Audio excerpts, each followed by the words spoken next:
Maybe don't know. This time, this time, this time, this time, this time to build, this time to build, this time to build, this time to build, this time to build, this time to build, this time power, this time to build power, this time to build power, this time to build power.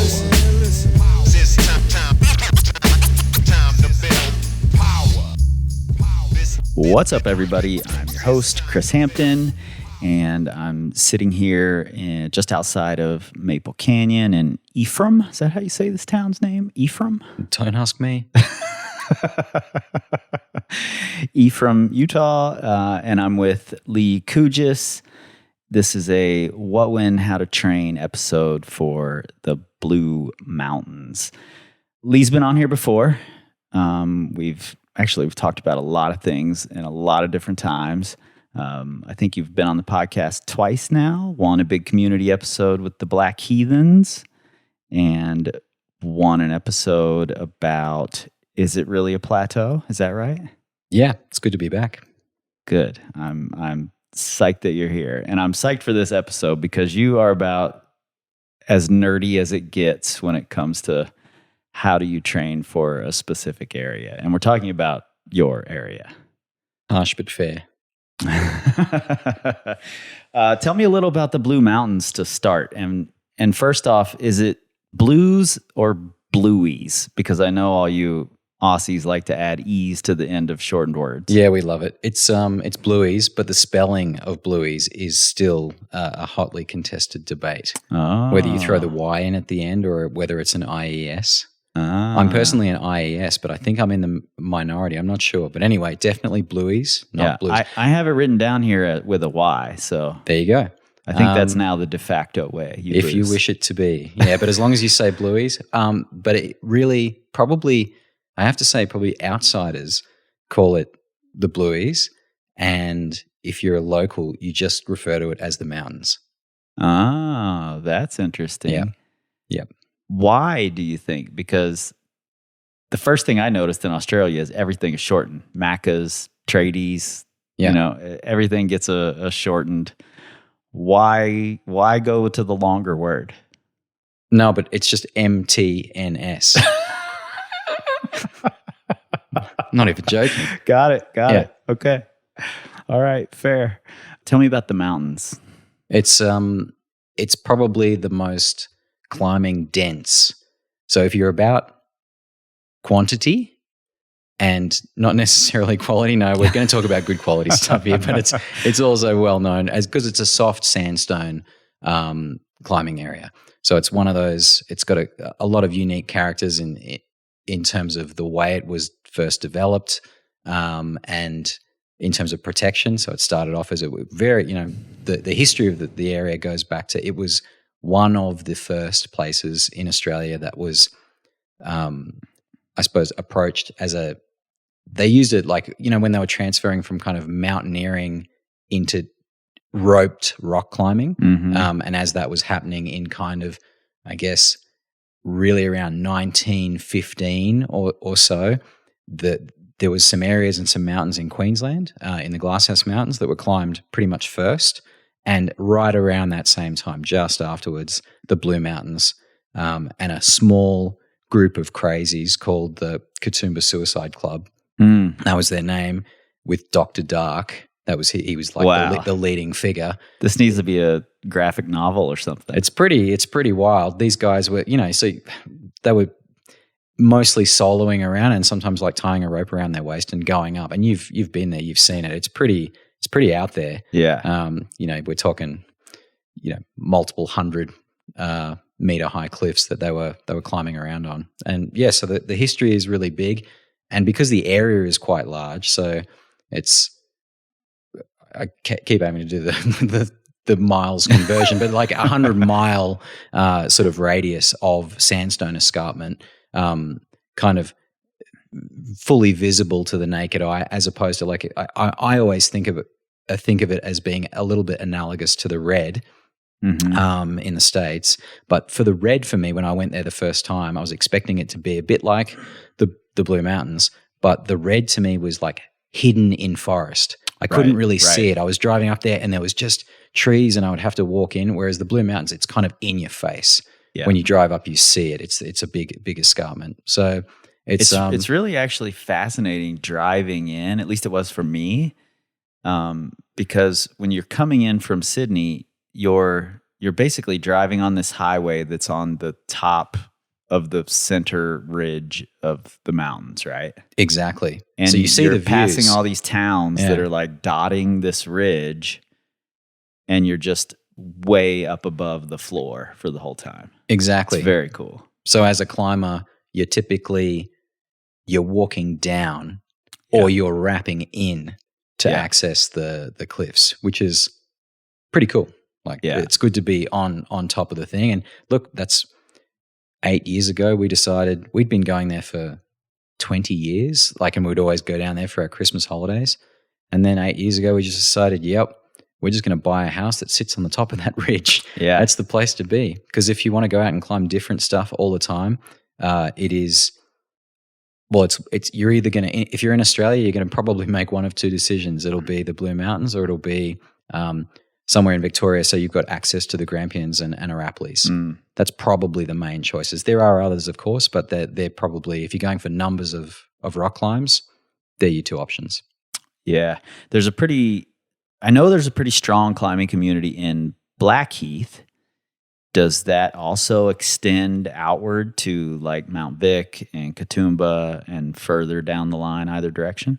Yeah, so you're referring to the fact that there's these little towns that are separated by maybe 5 to 10 minute drives between them, and they might have, for example, let's say 5,000, 6,000 people in each town, a bit like any small town, local split up town kind of arrangement. People in Blackheath think they've got it made, and people in Katoomba think that Blackheath people are stuck up and they've got it made down there in Katoomba. So yeah, there's a good number of climbers in all of those towns. Yeah.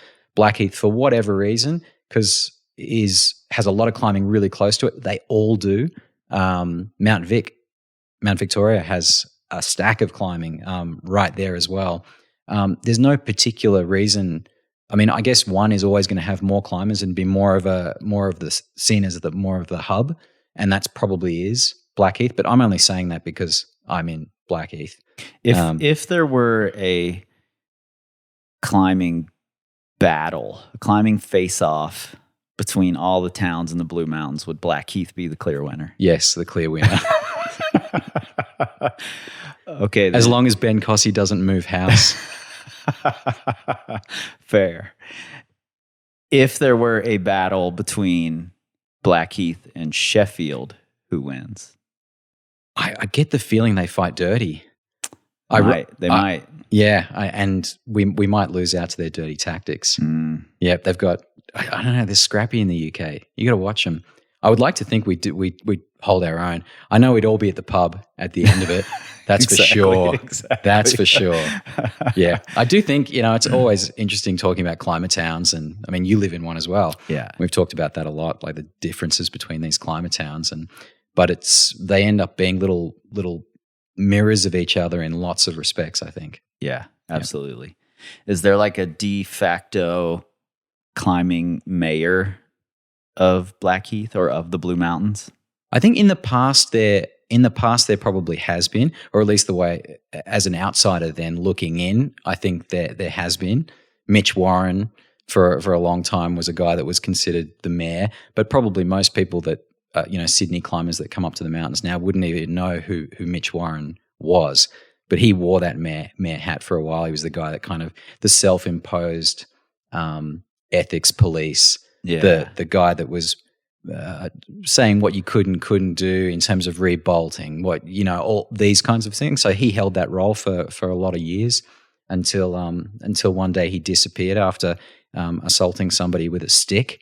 It's a story in and of itself. But anyway, so he's off the scene. And but now I would say, I don't know, that it's kind of interesting. The people that might have ended up putting the mayor hat on have become probably a bit more moderate in their views, and I think it's more of a shared responsibility now. And I don't see a single figure. I might be wrong, but I don't see a single figure as being sort of the the one that everyone looks to for modeling ethics or behavior.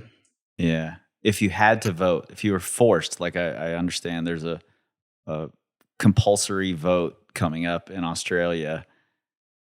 If you had to do that for a mayor for the Blue Mountains, who would it be? The mayor of Blackheath. Maybe See how you did that? I said mayor of the Blue Mountains and you immediately said mayor of Blackheath. yeah, I did, didn't I? I want to vote. I'm future.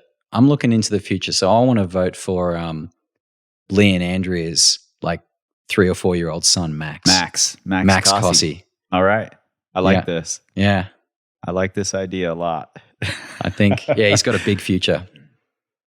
For sure. Can we talk, since we're like talking about Blackheath, like winning the battle of the mountains, let's talk a little about some of the characters who are there now. I think certainly it has the strongest grouping of climbers in Australia, I would have to think. Yeah, if you just had to lay it out on purely on the numbers and take all of the emotion out of it, that's true. Yeah. Yeah, there are strong climbers in other places, but For sure. But if you had to just stack them all up and like pick a fantasy football league of like the top 10, Blue Mountains in general probably has most of them. The statistics would bear out that Blackheath is or I keep saying Blackheath. The Blue Mountains would be super strong. Same difference in your mind. Yeah, exactly. And those are going to be the like Tom O'Halloran's, Yep. Lee Cujes, Yep. Andrea Ha. Ha, Yep. Ben Cujes. Ben Cujes. Yep. Who else there? Jake Bresnahan. So Luke's moved, right? Sorry? Luke has moved, right? Yeah, he has. He has super strong. He's moved to Victoria. And then there's people that are kind of a little bit down the hill, that are that still climb in the Blue Mountains all the time. Other really strong people. Ryan Holmes comes to mind. But there's also super strong boulderers. Cairo Hazel is there. I think we mentioned Ben Cujes. We certainly mentioned Lee, the strong team of brothers that have been on top for years and years and years. Yeah. I'm the fucking best. Exactly. Yeah. Very famous. Watching Ben send the groove train. If you haven't seen it, look it up on YouTube. Always a classic. I'm the fucking best. Yes! Yeah, so there's a whole stack. There's a whole range of people. And there's lots of up and comers as well. Yeah. Particularly in bouldering. And a lot of these people maybe live in Sydney and come up all the time to climb, and whether that's on boulders or routes. But yeah, so between Sydney, sort of that, which is an hour and a half away, and the mountains itself, there's a strong core group of fairly elite level climbers. Cool. What about the climbing there? Talk to me about that. Is there like a prevalent style? Like if we say the Red River Gorge is just long, pumpy enduro routes, it's not true about every route, but is there a prevalent style or grip type or angle or something that is kind of the archetypal, this is the Blue Mountains? I think for most people, they're gonna probably treat or think of the Blue Mountains as wall climbing, like pretty standard wall climbing. You can start to break it down. You say, okay, well, what kind of wall? Well, there's lots of vertical stuff, and then there's lots of slightly slabby stuff, particularly for the easier grades. And then we start getting into, as soon as you're in 511, 512 and up, the angles just start steepening up. And so, and for our rock type, as a good visual, when you're looking down these escarpments, because you're always just going, where are the roots? Oh, there's so much. And what you realize is there's everything that you're seeing, the parts that are climbed are such small amounts of rock. And you probably got that impression when you went there. Yeah. You can just look for what seems like 10s and 20 miles of cliff. And you're like, is that all climbed? Well, no, it's not. And it's generally because there's so much choss. Yeah. So and lots of vegetation on the wall, in my memory anyway. In parts there are. And then for the parts where there aren't, there isn't a lot of vegetation, it's because the cliff is just landslid away, and it's quite inconsistent and chossy. Yeah, just bad quality rock. Like the sandstone is so soft in parts that it's just unclimbable. But the parts that are good vary between quite good and and extremely good, and I guess the bits that are easiest to access around the towns are the ones that have been bolted, but people are going further and further afield. And it is, that's a nice thing, the fact that new route development is very much ongoing. I don't know whether I've said this so far, but there's like 7,000 routes just in the Blue Mountains region. And still new things being put. And still new every year. It'd be interesting. I didn't get the numbers before here, but like it'd be easy to do. We're pretty big using the crag.com in Australia, and that's where all the routes tend to make their way, a bit like you would for Mountain Project. They get added there, and so there's heaps of new routes going up all the time, which is good. And not just new routes, but whole new sectors. So whole new cliffs all the time, which is really good, which you can't say that for. Are they just harder and harder to access, or? Access is often the case, but as minds have broadened and kind of new ways of approaching things and thinking about things. So 20 years ago, you would never have thought, it wouldn't have been worth bolting Elphinstone, which we'll talk about in a second. They wouldn't have even considered bolting that because there was no way to walk in to the base of that cliff. Got it. So they would just write it off and go to one where you can do that because there's plenty of them, and then they bolted those. But eventually, as things become a bit more tapped out, the concept of wrapping into a cliff that is world class looks, with a whole range of basically 513 and 514 routes. That and then climbing out on rungs and doing that for, say, 40 meters, you need to climb out on rungs. They would have never done the rungs or anything like that, some years ago. But now that looks like something that's really good and is now super popular. And people can get in really quick and they can get out really quick. And it was like, why didn't we think of this before? It would have opened up so many opportunities, but they didn't bother because they just had easier. There was lower hanging fruit. So much easier things to do. Totally. Yep. Yeah. You just said 513 and 514.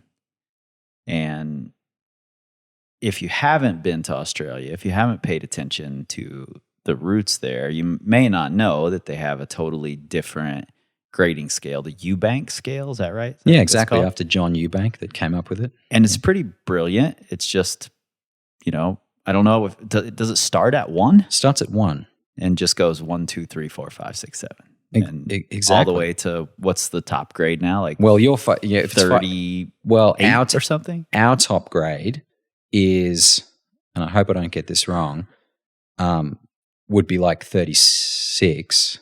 Got it. Which it might no, because it's basically 9A. I don't think we even really have any 9A pluses yet. So sorry, I just jumped French. So 514D is 35 for us, and we've got a bunch of those, and they're sitting in the Blue Mountains. Got it. Yep. So, but on the world scale, you have 515D, and that's 39 theoretically. So we've got some catching up to do. And in the short time since I recorded with Lee, they've done a little bit of that catching up.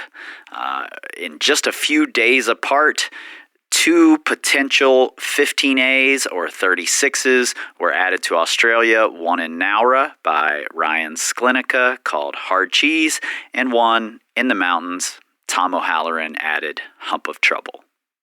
You said 513 and 514, so that's like 28, 29 and 33, 34-ish? Well, your 28 is 13A, which is always a good. I always remember that one because it's kind of when I'm here in the States, it's that 28 range is like something that I'm interested in, and it lines up neatly with the 13A. Got it. And then the 514 is 32 for us. That's 32. 8B plus French, and that's always another good little one that I remember. Yeah. And then it is a 1-for-1 from, and this is confusing for people, but like from 512B That's 25, and you can just count up 26, 27, and it's a 1-for-1 all the way. But in your lower grades, it starts to get super complicated because essentially you guys with your 5'10 and 5'11 bracket, that's 8 grades, right? Right.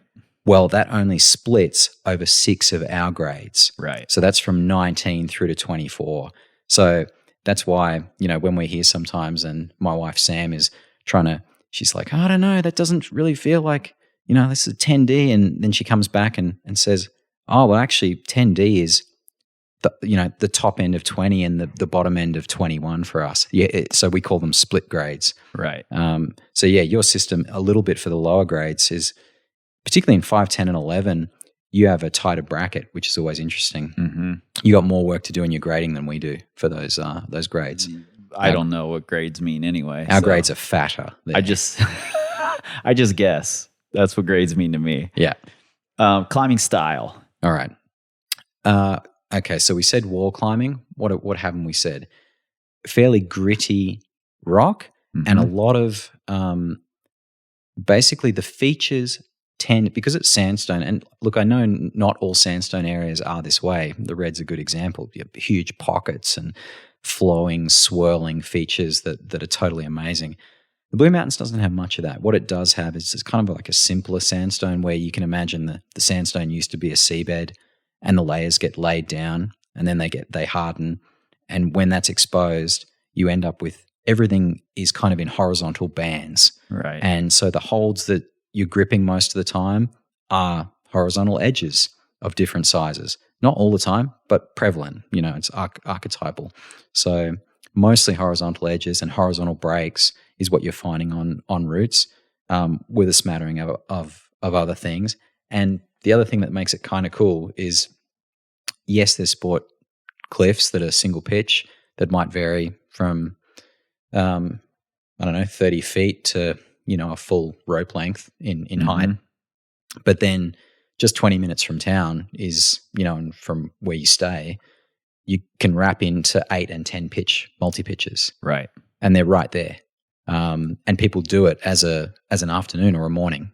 Go and do an 8-pitch climb and then go and work for the afternoon or something like that. Yeah. Which is pretty. You can have an adventure, a big adventure, really close to home. Yeah. I thought that was really special about that place. And in fact, whenever the conversation comes up, like if you could choose anywhere to live, where would you live?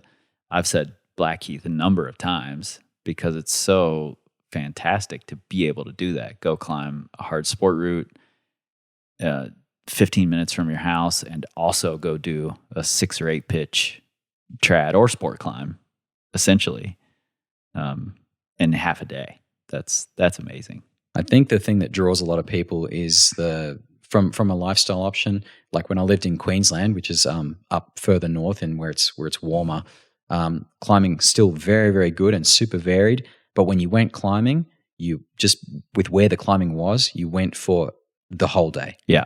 You never went climbing for a half day. Right. And as we get older and we don't have kids or responsibilities. Oh, we don't have responsibilities. I'm sure I've got something, but I have both. So there's other things I want to do. You can have one of them if you want. Well, I want to play my trumpet and stuff. There's other things I want to do in the day, and so you're starting to look for convenience but sometimes when you look for convenience, you sort of give up adventure. Yeah, you give up the grand wow of the whole thing. Whereas with the Blue Mountains, you don't compromise on that. You compromise on other things. Suddenly you're living in a small town, and whereas before you lived in a big city and you miss some conveniences and stuff. But if you're going there for climbing and the ability to integrate with a community that are doing things other than climbing, and maybe climbing is a part of what's going on in the day, then yeah, it's really good for that. Yeah, and you're an hour and a half from Sydney, or you can just take the train to Sydney. Yeah, which, I mean, that's a pretty good trade-off, if you ask me. If you're renovating your house, if you're doing something where you actually need supplies that you can't get locally, and I know about this, you jump in the car and you go down with a trailer and you pick up what you need and you bring it back up the hill. Yeah. And it ends up being a half-day exercise, and probably grab some Mexican food while you're down there. It's a good deal. It's not too bad. Yeah, totally. Let's talk about more. Let's go a little deeper into the area itself. One thing I want to know, or I want to talk about, because when we arrived, we were literally at the rental car spot, or the car hire spot, as you would call it, or just the car hire. You wouldn't say spot. That's too many words for an Australian. Yeah, I was trying to think what the slang would be for car hire, but no, car hire, that'll do. And my wife was asking the people there about all the poisonous animals or dangerous animals in the country. She had to know them all. Like, tell me all the things I might come across so that I can be terrified every time I step outside. And we've heard a lot about that here in the States. Like, everything's dangerous in Australia. So talk to me about that. Yeah, you might die. The climbing's good, though. It's worth taking the risk. There is a lot. So I think I didn't look up this stat, but I think Australia has 8 of the 10 deadliest snakes in the world. So yeah, we've got them, and for the most part, I think the deadliest ones are super shy, and they don't really live around where we live. But we've got taipans and brown snakes and things, and they're quite aggressive and extremely poisonous. We've got Sydney funnel web spiders, which, if I left my gumboots out, what would you call gumboots? Like muck boots? Muck boots, yeah. If I left those kind of things out and about, like lying on their side under the house, and then I went to put my foot, so there's no person that lives around where I live would just put their foot in a shoe that's been outside. You'd always tap it out and make sure there's nothing inside it, because that's the way you get bitten. And, or the other thing is gardening. You're like, because these spiders basically burrow around in the ground. Right. And if you're gardening, yeah, like when we were digging up to do stuff for our renovation, we pulled out heaps of these things. Yeah, so they can kill you. Jellyfish, so you want to go to the ocean, you want to have a nice time. Yep, well, you better. Sydney's good for that because it's like a cooler climate. You don't really get the same jellyfish that you get in northern Queensland. But yeah, box jellyfish and irukandji, again, that's in the northern parts of Australia. Go for a swim at the wrong time, boom, you're dead. Boom, you're dead. Yeah. So, and same, like if you're up north as well, everyone knows that, like, you want to go down to the water and wash some dishes or something like that when you're camping. Croc grabs you, boom, you're gone. It's just you're finished. There's no escape. By the way, when you go for a swim, just we've got shark nets. If you go for a swim in the wrong place, and there's no shark nets, for God's sake, like, don't do it at night or something, and don't do it drunk. Like, the sharks can smell the alcohol, and then boom, you're dead. I love this. How many of these things have you seen while climbing?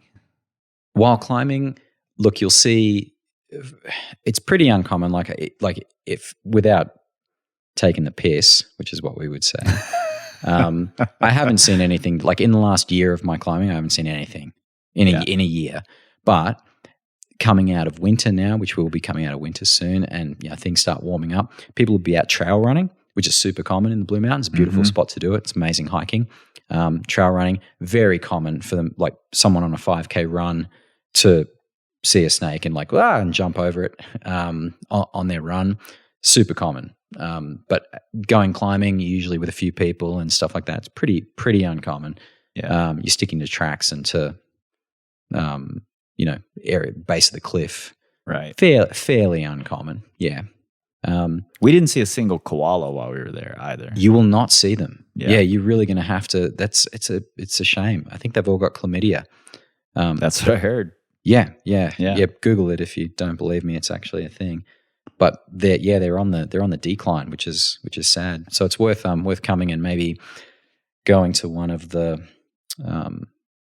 zoos or one of the animal parks to see those.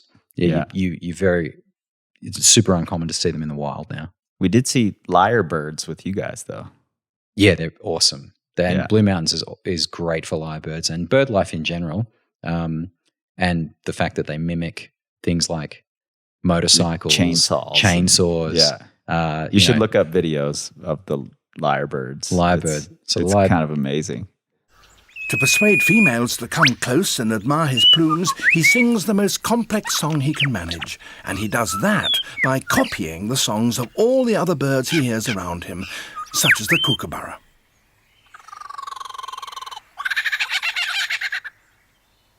It's a very convincing impersonation. He also, in his attempt to outsing his rivals, incorporates other sounds that he hears in the forest. That was a camera shutter. And again. And now a camera with a motor drive.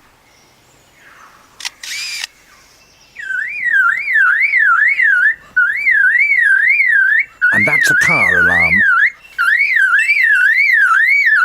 And now the sounds of foresters and their chainsaws working nearby.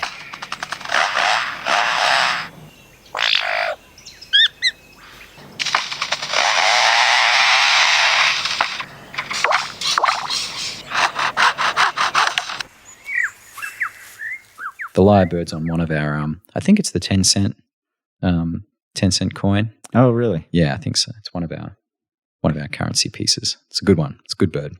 Are there any special equipment that you would need for climbing in the Blue Mountains? Like if you go to rifle without knee pads, you're not climbing very many hard things. Yep. What happens in the Blue Mountains? What do you need? Well, the first thing to think about would be if you wanted to climb some of the, let's say you want to do some things around 5'6" through to mid 5'11", some of the real classic standards that have been around for a long time, you're probably going to still need bolt plates. These are, and your audience might have heard, this is the famous kind of Australian carrot bolt with no hanger. It's a bolt in the rock that has no hanger on it, so it's just a bolt that's sticking out a little way from the cliff.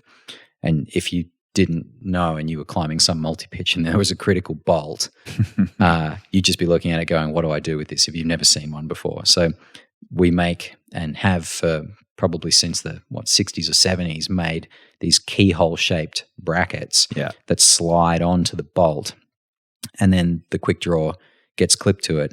But the thing to be aware of as well is if you're ever doing those types of routes, don't use your skinny modern wire gate or really skinny I-beam. Even you have to watch out with a new Petzl Spirit, that kind of I-beam construction of carabiner that has a very low profile or it's just not very fat.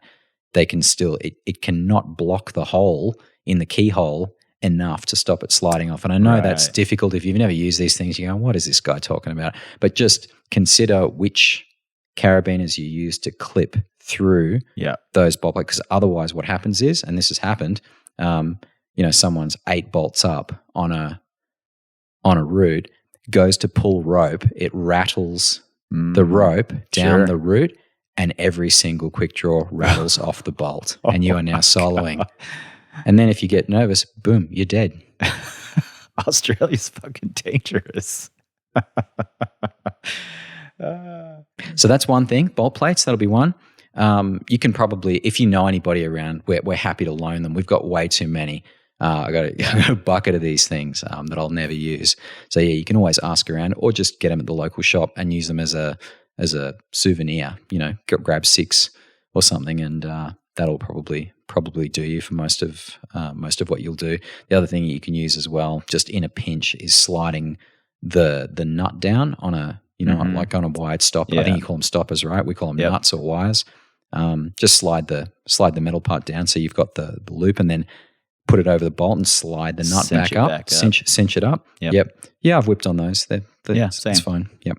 So that's bolt plates. You're going to need them if you want to do any carroted routes. And look, that's not the exclusive bolt type by any means, and rebolting efforts from the good guys at the SRC Rebolting Fund are replacing those out with glue-in ring bolts, basically. Yeah. So the other thing that I would take, what would I take on a trip to the Blues? I would take a stick clip, or I would buy one. Routes are, on average, I feel, based on my experience in the States, slightly more run out than the States generally. I'm not sure if you agree, but that or it felt the same, but it felt like New River style bolting to me. Cool. Yep. All right. So on average, more run out, and we won't typically place, it's not like Europe where we'll place the first bolt like super close to the ground for your convenience. That almost never happens. We'll place the first bolt pretty damn high because we always have kind of figure and look, I was bolting 20 years ago, and I can say that we always just assumed the first bolt was going to be where you would be really scared to jump off. Mm-hmm. And once you had that clipped, and the second bolt should be not so far above that, so then you've got two things. But you always thought that people would be quite careful getting to the first bolt, and it was better to do that than putting a lower first bolt where people are then really lax and then can fall off and hit the ground. Sure. So what I would say to people is don't be afraid to stick clip. Just stick clip the first bolt on roots, and then you're not breaking any ankles, and you're going to have a good day. Yeah. So bring the stick clip and use it. I'd say the landings at nearly all of the cliffs are very rocky, and it's not beautiful grass. Mm-hmm. There's jagged rocks everywhere, and it's good to use the stick clip. And sometimes you're on a ledge, still quite far off the ground. Yeah, super common. I mean, it's gonna. Yeah, you could break a leg and then drag your belayer off the ledge, and you both go. So definitely be cautious. It is for that, I must say, like, it's that thing I was saying before about an adventurous feel. Mm-hmm. Even the single pitch the sport crags, often super common to be on a small-ish kind of ledge with a huge drop into the valley. So, I mean, it's beautiful. It's amazing. Yeah. But is it particularly kid-friendly? There are some kid-friendlier cliffs, but I would say, like, as a general rule, no, not really. Is it dog-friendly? No, not really. There's a few places where it's okay, but like generally not. You kind of want to have your wits about you, even though you're 5 minutes from a cafe. Mm-hmm. And that's the weird thing. Like, it feels like an outdoor gym sometimes, but it would be really easy for things to go wrong for people if you were taking it too casually. Mm-hmm. Yeah. So what else? There's a couple other things. So shoes. If you're only bringing one pair, I would recommend that you bring a stiffer shoe, because we're talking about these little horizontal edges. You're standing on really small footholds, and that's regardless of the grade. So even the easy grade routes in the main, if it's easier graded, typically it's going to be slabbier. And if you're climbing these slabs, you're going to want a stiffer shoe because you're going to be standing on really quite small edges. Mm-hmm. And even the hard routes, like if you're an elite climber, you'll choose what shoes to wear. And if you want to wear softies, that's totally cool. But like if you're only bringing one, I would recommend a stiffer shoe. Mm-hmm. Some of the crags lack adequate warm-ups. Some like Centennial Glen, which is a very popular crag, one of the first sport crags that was developed in the mountains and still super convenient access, doesn't, in the main, depending on your grade, doesn't have particularly good warm-ups. It also a crag board, something to warm up your fingers and get recruited before you pull on is a really good thing. Yeah, from Awesome Woodies, of course. Get the Awesome Woodies one, be Aussie proud. They make good stuff. They do. Yeah. Bring a crag board or get one, or make your own if you need to. But grab an Awesome Woodies, something like that, to get recruited. Probably, I guess there's a heap of finger injuries in places like Wild Iris and stuff when you're jamming your fingers into pockets. But I know that there's a lot of finger injuries that happen in the Blue Mountains as well, particularly because people are trying to do things when it's really cold. Sure. And pulling on and things go bang. So don't be one of those people. Lastly, for gear, a couple of the harder cliffs that we mentioned before, Elphinstone, which is like one of the premier, it is the premier hard climbing cliff in Australia, has the hardest routes basically.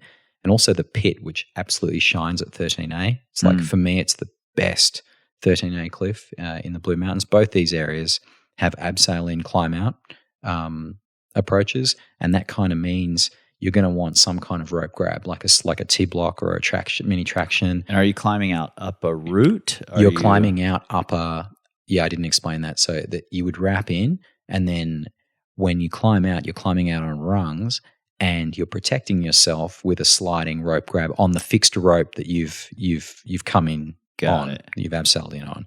So like if you were to fall off the rungs, then you need something to catch you. So you need a traction or a T-block or something like that. Yep. And some gloves make that much more comfortable to climb out on the rung. So if you're planning to go to some of those beta. more elite crags, chuck those few little items in. It'll make your life easier.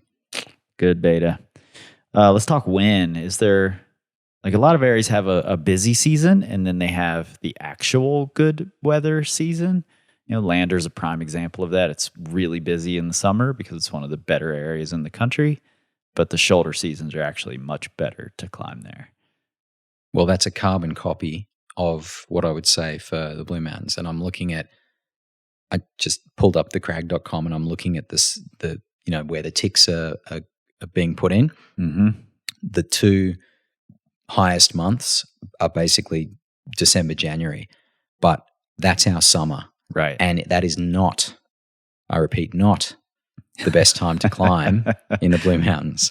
The reason is because people like me coming down from Queensland and coming up from Victoria, they're going there on their Christmas holidays because it's so great, and they just make do and they sweat and they slide off the small holds. It's a great place to have a holiday regardless, but it's not the best time. The best time would, and everyone will have their own opinions because some people like it when it's really, really cold. Sure. I'm not one of those people. I prefer more kind of shoulder season type thing. So for me, April is like a prime month. I really like it. And September, October are usually really good months too. In saying that, and April would be your fall or autumn. It'd be, exactly. Yep, that's and right. then September, October is your spring. Yeah, that's right, coming out of winter. So, I mean, what you should say is as well in terms of weather and conditions is that you're at 1,000 meters, 3,000 feet of altitude, so it can rain quite a lot. Like it's subject to a lot of weather. So the daily chance of rain year round hovers about 25%, meaning every 4 days or so you can bank on getting some rain. But of course, It doesn't come every 4 days. Sometimes it'll be like 2 weeks straight of rain. These things can happen, and there was a lot of rain when we were there. You wouldn't be the first climber to come to the Blue Mountains for planning a rampage to get completely rained out the entire time. Joe Kinder. That's perfect. Let's talk how. That's what people really, really want to know. Like, how do we prepare to climb hard at the Blue Mountains, whether it's a holiday trip or whatever? What are the specific skills you need there? And do they show up in different grade brackets? Does like a certain skill really come into play at 512 or 513 or 2025? Is that 512? 24, 25? Exactly. Yeah. 12A is 24 and then 12B is 25. Yeah. Exactly. I think you want to be able to stand on small holds in all grade brackets. That's like something that's ubiquitous, I think. But and they're not super slippery. No, holds. and that's kind of nice. Like for a very popular area where like lots and lots of climbing is happening. So if you had this in Europe where there's 7,000 routes at an area, and you're getting on 5-10 level routes, they're going to be polished as all get out. Yeah. Well, particularly if it's limestone in any of these popular European areas, you will. If you don't like polish, and I'm trying to try. I don't know about you, but like now because I love European limestone, I've had to train myself away from thinking that polish is bad. Yeah. You just have to retrain your brain. But some people are unwilling to retrain their brain and they just hate it. They want friction. If that's you, the Blue Mountains will suit you because there is very, very little polish. It's grippy, sandy.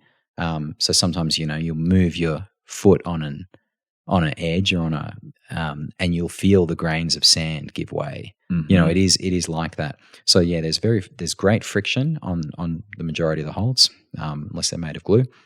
And yeah, but you do need to be able to actually put your boot on a small hole and stand on it. So doing things like footwork drills and climbing routes that slabby routes on granite, that kind of thing would be, depending on where you're coming from and what you're used to. Like if you haven't done a lot of that, if you're just used to pasting your feet, if you lived at Maple and climbed at Maple Canyon all the time, you better get ready. Like the footwork couldn't be further apart. Right. You're not just pasting your feet on big cobbles. You're standing on small micro edges. For a lot of and stuff. I actually think in like today's commercial gyms, you can spend a lot of time like standing on bad volumes, like trying to stand in the bolt holes of a volume and let the friction do some of the work. Learn to smear on those frictiony walls and volumes that are so popular in gyms now. So you really can train for that kind of thing. And there are lots of, like if you have a home wall, there are lots of no shadow feet and small like textured edges that you can buy and learn to stand on. And that'll be super helpful. Yeah, definitely. And the other thing, which is kind of good because I think it mimics a lot of current fads in training around things like fingerboarding, hangboarding, is having strong fingers and, being able to crimp is going to be, again, handy kind of at all levels. The holds are very simple. They're going to kind of almost mimic what you're grabbing when you're doing your standard training on things like hangboards, fingerboards. Mm-hmm. A lot of the holds are going to feel that way. So, and I know, look, we asked before this episode, we went out to the community and we asked them, what they thought was sort of some key elements to train for a trip. And there was a lot of cool kind of themes coming back through from that. And crimping was one of those things. And some people, even went so far as to say like, the high angle crimping. Yeah. Luke Hansen said high angle crimping. So yeah, I mean, Aiden Roberts, he would go really well everywhere, but the Blue Mountains he'd go really well because it's that the ability to not only just grab the crimp but really own it and be able to pull your body in on it. In the higher grades, kind of helpful. Almost going the other way, a skill that I see. Like if we're talking sort of now 513 and up climbers, a skill that they have is the ability to utilize all of the friction that is available before needing to go into something like a high angle crimp. Yeah. So they have an amazing ability to hold a really small edge in like a drape, like an open grip, and use minimal energy and really milk all of the friction that's available. Yeah. And look, if you don't have that facility because you don't climb on sandstone, it might be difficult to kind of train that and understand what I'm talking about. But I guess the thing to say is that even for a grippy rock type, conditions can play a big role. So totally. Sometimes you'll do something like, for example, routes I used to try when I would come down in Christmas time, and it's December and it's nearly 100 degrees Fahrenheit out, and I would then when I moved here and I'd just go down there in shoulder season and just do the route straight away, and like it's all conditions. Suddenly your skin is harder, you don't have as much sweat going on, and it's the classic thing where you have this feeling that the rock is gripping you. Yep. Instead of the other way around. Yeah. And it's magic when you can get those days with a nice breeze that's at your kind of right temperature, you're not sweating, and you've got nice hard but not too hard skin that works really well. So yeah. I can definitively say that here in Maple, the rock is not gripping me back. No, it does the opposite. It doesn't. It's trying to eject you. Yes, exactly. Yeah. You are famously a moonboard junkie. How does the moonboard prepare you for Blue Mountains? I think it was really, really good, particularly if you were, let's say if you tend towards the more endurance-y style of climbing and the technical side of climbing, maybe lower angle, maybe not. I think if you're more of a route climber's climber, an endurance climber, the moonboard, in particular the 2016 set, which is the 3, black, the original set, if you know what I'm talking about, which was the kind of the smaller hold set. Yep. That set in particular was amazing for allowing me to build the snappiness and the recruitment and the power to take on those kind of, high 13s kind of cruxes that you would find on the roots. So the roots in the Blue Mountains, and we talked about this a bit, it's a bit hard to say that they're bouldery because often they're quite long, but by the same token, the cruxes, nearly all are boulder cruxes. It's not like you usually do get kind of shut down on a move. Like it'll be a really long, like you'll fall off because you're pumped. But if you really looked at it, it's because the boulder was quite challenging for you, like the boulder that you had to do. Right. And the moonboard was really good at developing that kind of fast twitch, which, I mean, people that climb on it, they know what I'm talking about. You just have to watch a video of someone. You end up snapping. You just, that amazing sort of like cut and catch style of climbing, because it's the opposite of endurance climbing, which you're already good at. It helped fill a gap. Mm-hmm. So yeah, it's really good. I find it, and the other thing that I find it's really good for is if I've done a lot of hangboarding, as we know, grab it, you have weight on or you don't, or you're doing no hangs or whatever, but it's very controlled. And so you're building strength and you're doing hypertrophy type work, muscle building work, and some neuromuscular work if it's really heavy and you're just doing brief hangs, and that's all fine, but it's always very controlled. What you're missing is the speed element, the recruitment element, which only comes from like snapping up a board and grabbing a small hold, and you have to grab it really quickly and accurately, and then you need to move from it and you do the same thing again. That fills a void that hangboarding can't do alone. So I find it useful as a tool to supplement. Hangboarding for me is year round. It's all the time and it never goes away. And I've been doing it for as long as I can remember. And the moonboarding for me is phases that I drop in to help like level up my power and recruitment game.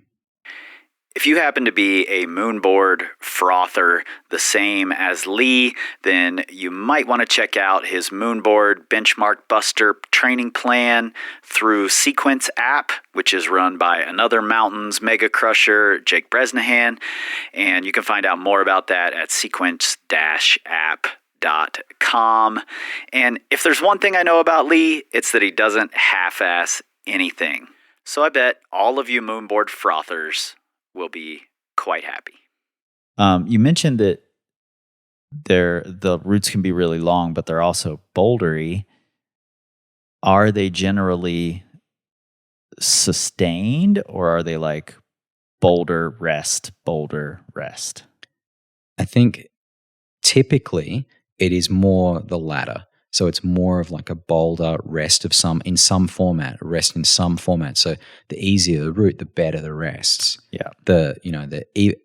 At Elphinstone, for example, where we have the sort of the highest level routes, it would still be similar. Like on something like Tiger Cat, the famous 33 or like 14B, you start like with an opening section, and then you have a knee bar rest, and then you have a kind of a hard bouldery section to a rest on a big rail, where you can chuck your heel up maybe.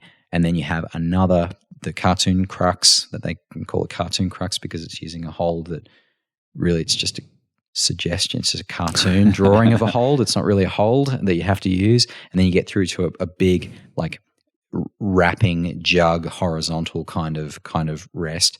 And then you're only at halfway and it's almost a sprint to the finish. However, the rests that someone like Jorge Diaz-Rulo used on his flash of that route is like a shallow 2-finger pocket that he's, Right. At a high level, the rests are worse. Sure. But by the same token, it's still not the classic sustained Red River Gorge where every move feels similar for the entire route and it's just a battle of attrition.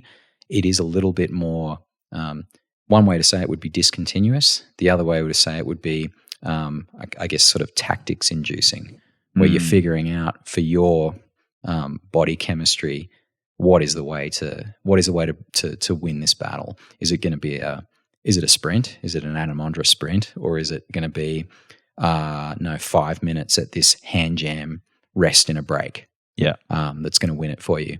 And I've tried to figure that out for myself, and I can never figure out like a golden rule that always works. Sometimes it's go really fast, and other times it's like milk that rest. Yeah. Depends on the route. And we've got a bunch of comments from the community here that echo a lot of the things you're saying, but let's stop on some of the things if they are things that we haven't talked about. Lots of crimping. Mr. Ben Jenga said crimping. Let's see, who else do we have here talking crimping? Doug MCC said proper crimping. Luke Hansen said high angle crimping. Cheers Nicole said crimping, obviously.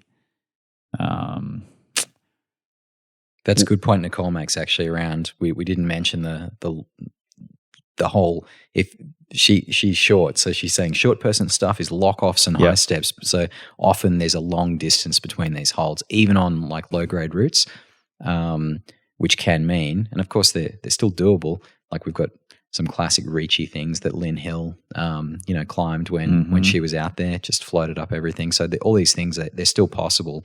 But you want to train that in some format. So lock-offs, even doing things, lock-offs on the campus board could be pretty good just to, even if it's feet on a chair or whatever, but just building some lock-off power can be quite good.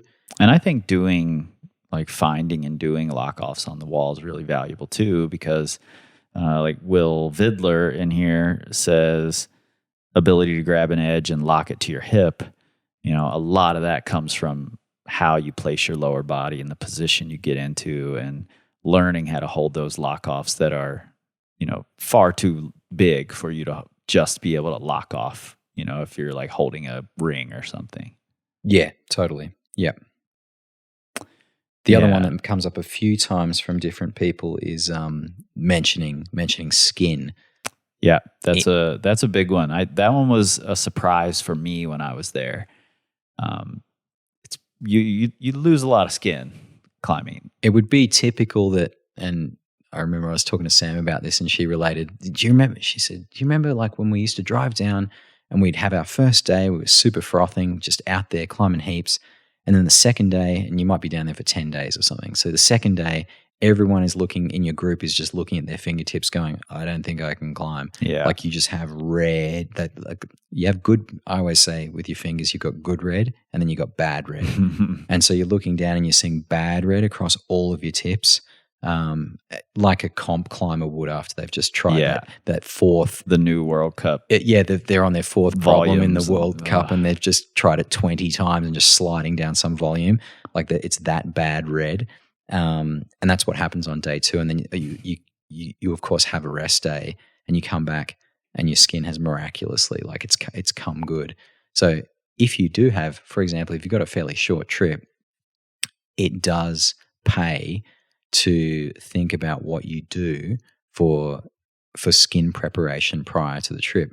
And I'm only just learning about that kind of now with some of the stuff that I'm doing as well. And I know that, like we've talked a little bit about it, that concept of, and so like I can tell you what I did for this trip, which was about 7 to 10 days out from the trip. I started to sand back my, and I would wait till after a hangboard session, for example, where my skin's really chalky still.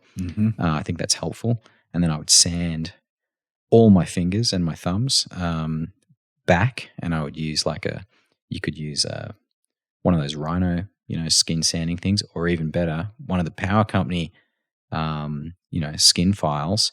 I was using like an electric plug it into the wall like sander and just sand everything back. And then I would go up and moisturize straight away. So clean off and moisturize. And I did that every day. And what that did do is it knocked all the skin back and allowed it to come back thicker. Yeah. And so when I was like ready to start climbing on this trip, I already had good skin. I didn't need to let the climbing over the first 4 days develop the skin that I needed to sort of come good for the rest of the trip. I'd already done it. It was pre-done. The trap is if you do a bit of that and then you forget and you don't follow through, it'll thicken up and then it'll start to potentially shed off, and Right. you'll arrive at the trip with terrible skin. Yeah. So I think there's some people should muck around with that idea to see what works for them. I know people that that have very sweaty skin, some damp skin. That's most of the people I know would sort of fall in that bracket. I'm the opposite, but they use things like some of the Rhino drying products or antihydral or something like that. Again, not one to experiment with for the first time right before the trip. I think that's a mistake. But if you're already on it and you know that you're quite damp skin, you might want to use those to start to toughen and dry your tips as well before you come. Yeah, absolutely. I think learning how your skin responds to these kind of things is super smart, and understanding what your skin type is and what the weather of the area you're going to. You know, you sort of want different skin for a really dry place versus a really humid place. You can have really thick skin going to a humid area, and that's probably a good thing. When you're going to a really dry area, if your skin's thick and glassy, it's going to be no good for you. You're just going to, especially if it's cobbles or granite or slippery limestone edges, you're just going to blow off of everything. Yeah. No, it sounds totally reasonable. I will say, as a bit of a knowledge share, it seemed to take me about 20 years to figure out what kind of skin type I had. I always thought, because it was really sweaty where I lived, like it was really hot. And so I was always sweating. And so I thought that I had really damp skin, really sweaty skin. Yeah.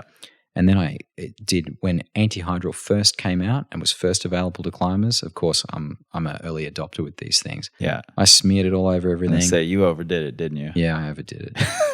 More is more. And then I just kept splitting in the creases of my fingers.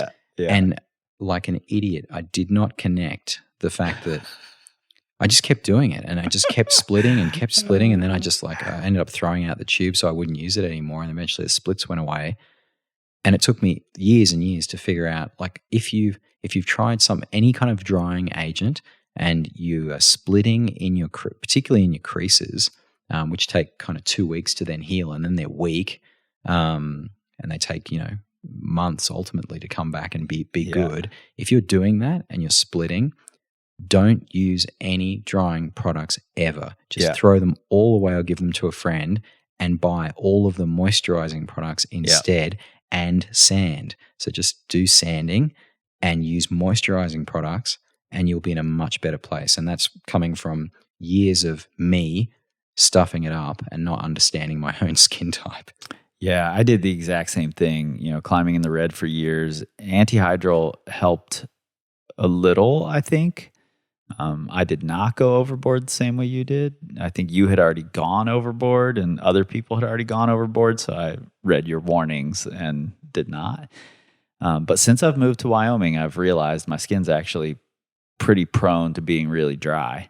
So I haven't used a drying agent in I can't tell you how long. And I haven't had a split I've had maybe one flapper in the last 5 years, something like that. Man, that's incredible. It's been great. If people come to the Blue Mountains, they're going to get a flapper. Yeah. If you don't get a flapper coming to the Blue Mountains, I'll give you your money back. I wish I knew. I wish I remembered whether I got a flapper there or not. I'd send you an invoice. But yeah, we did get skin toughness from SRC rebolting, as well as somebody else mentioned it here. Set in Stone, Southeast Queensland. Thanks, Nate and Monty. And you mentioned that it's really bouldery. Finn Irving said campus and dyno power. Yeah. And Cairo said slope or triple paddle moves for sure. And see, I don't know bouldering enough to know whether he is not joking or not. But yeah, if you've got the triple paddle, bring it along. I love it. I do have to just mention Jackson Climbing here real quick, who said choss dodging and long distance driving to the Grampians. Coming from a Grampians climber, he's yeah. There's always the guys that live down there. They're definitely on better stone, and they lord it over us. Some of the best stone. Well, really, yeah. If you don't know, then now you know. It really is amazing because it's essentially quartzite down there. It's just mind-bogglingly good stone. But they have, like everything, it's always a compromise. They've got their own problems. We've spoken about those problems on other especially podcasts. now. Yeah, access is a real problem. Stuart Art says something we've already talked about, which is being able to do 2v5 boulders with a jug in the middle. I think that's just a valuable skill for any sport climbers to learn how to shake out on a jug and learn what that means. Yeah, Stu's a machine. He knows his stuff. And I guess what he's getting at there, being a sort of a 8C plus kind of climber, is what he's saying is even in the harder routes, if you have that skill, the boulders might not be so hard, but your ability to recover between the boulders really becomes a factor in order to get up these harder routes in the Blue Mountains. And we're talking at that level, kind of like top end 513 into 514. Mm-hmm. Yeah. And then Doug MCC, as well as Louis Valeri. Louis says thermal shock, and Doug says methods to stay warm in the cold. Doug McConnell is, another one of the best climbers in the Blue Mountains. And Doug is well known, currently in Flatanger in Norway, crushing the cave. He is well known for climbing in really cold conditions and really loving it. But he, like we know, like the colder it is, around that 4 degrees Celsius, getting close to freezing is when that is the temperature that is, La Sportiva and Scarpa have chosen to optimize your rubber on your shoes for. Why did they do that? Because that is the temperature at which your fingertips stop sweating. At 4 degrees, you cannot sweat out of your fingertips anymore. It is kind of scientifically optimal. For those of you trying to do that conversion in your head, like I was trying to do, 4 degrees Celsius is approximately 40 degrees Fahrenheit. It is kind of scientifically optimal temperature for climbing. And if you're me, I'm just numbing out and dying. Same. If you're Doug, you are getting ready for the route. And what he's saying there is like tactics for staying warm.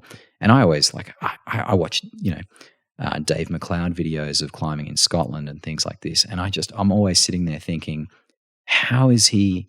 I'm always like interested in the concept of tactics to stay warm and not numb out and to not freeze en route and to get warm for climbing and to have a belaya that doesn't die while you're on the pitch. All those things, if they are handy, particularly if you want to come to climb in winter, which is your summer in the States. If you were planning for June, July, August, you'd better be ready for some really seriously cold conditions. And I assume it's humid cold there too. Generally, yes. Yeah, so that's a rough kind of cold. Yeah, I guess once it's so cold, you don't even really feel the humidity anymore. But it will, like through winter, it is rarely under 80% humidity. Well, I'll say this. I've lived in the Midwestern United States where it's very humid, and the winters there are worse by far than our winters in Wyoming, where the temperature is much colder, but there's no humidity. Oh, yeah. And it's not as biting. It's much easier to warm up, especially if you're in the sun. Whereas, like if I tried to climb in the red in temperatures like we get in Wyoming, not a chance. Not going to happen. It's so biting. So Yeah. I don't know if it's like that in the Blue Mountains, but Oh, absolutely. For me, it is June, July, August. Those months are, look, they probably maybe are the months when, I was going to say when the hardest routes go down. I'm not sure that that's really true. I think it's still shoulder season when the absolute hardest routes go down. But like a lot of hard bouldering goes on in those months. People are out bouldering, and it is that thing that managing your body temperature and figuring out how you can climb in cold conditions, I think allows you to probably, and for Doug, like would be maximizing your performance. He's going to do his best climbing when it's really cold. I think that's a skill. If you're interested in getting into that kind of style of climbing, and not in the Blue Mountains, but probably everywhere, I think it's a useful skill to develop. I'm not sure that I necessarily have it. I'm still looking for, synthetic or down pants to buy. Yep. Because I tried a pair the other day and it just felt like a game changer while I was on belay. Yeah, especially if it's windy and cold. Oh, yeah. There's a couple more I really want to get to, but first let's stop at Will Vidler's comment here, holding glue. And you mentioned standing on glue. Lots of glue in the mountains just because of the nature of the stone. I don't remember really seeing any. Good. Yeah. No, I'm happy you say that. It's the routes there. I think you could do a whole holiday, like a whole trip, and you could climb 100 climbs and never see any glue and never grab any glue and never stand on any glue. That's totally feasible. In certain areas and certain routes, definitely have some glue, and generally it would be used to, in some cases, reinforce a hole that was going to come off. Yep. And that's when they might have used the glue to sort of go behind a flake or something, and then some of it's come out on top of the flake or something like that. So there's a few sort of almost infamous examples, like there would be almost anywhere. I mean, Maple's a great example. Yeah. There's glue everywhere. But in general, hopefully most of it should be hidden, because it's like, for example, you're bolting a multi-pitch and there's a huge flake, and that flake is the only way that this whole thing goes. You really don't want to make sure that the flake doesn't come off. And so in the Blue Mountains, what we would do is we would pin that flake to the wall by using, stainless rod and glue. So you're essentially bolting the feature back to the cliff, where we are sort of industrial artists in that sort of skill set. And if we do it well, you shouldn't know, because we patch everything and it's invisible. And it means that we don't create dangerous situations in pulling holds and bits of cliff off. So yeah, there's an element of industrial stabilization that happens on a lot of the routes in the mountains. Sure. But by the same token, like everybody that bolts a route anywhere is kind of considers them. Well, they probably don't consider themselves an artist, but they are, because they're sort of creating this thing out of a cliff and figuring out how moves go together. And on really soft rock, we want to make sure that those holds don't go anywhere. So yeah. There's an element of glue from here and there. Frankly, I think it's pretty hard to go to any major climbing area in the world and not find glue. I'd say it's better than most, and worse than some. Sure. Yep. All right. Last community comment here is a great one. Comes from Lee Cujes, who's also been on the podcast.